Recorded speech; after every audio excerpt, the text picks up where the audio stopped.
Alright guys, sa mapagpalang araw sa inyong lahat.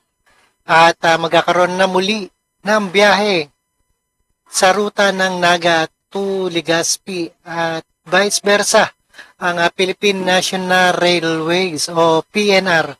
Ito ay simula sa February 26.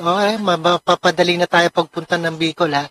Alright, panoorin po natin guys. Magkakaroon na muli ng biyahe sa ruta ng Naga to Legazpi at pabalik ang Philippine National Railways simula sa February 26. Aalis ang unang biyahe ng tren sa Legazpi Station patungong Naga sa ganap na alas 4:49 ng umaga. Habang ang biyahe mula sa Naga Station papuntang Legazpi ay aalis sa ganap na alas 5:30 ng hapon. Kaya napanood guys natin ang bagong biyahe. Alright, maraming salamat sa panonood, pakikinig dito kay Rob Trip. And peace out.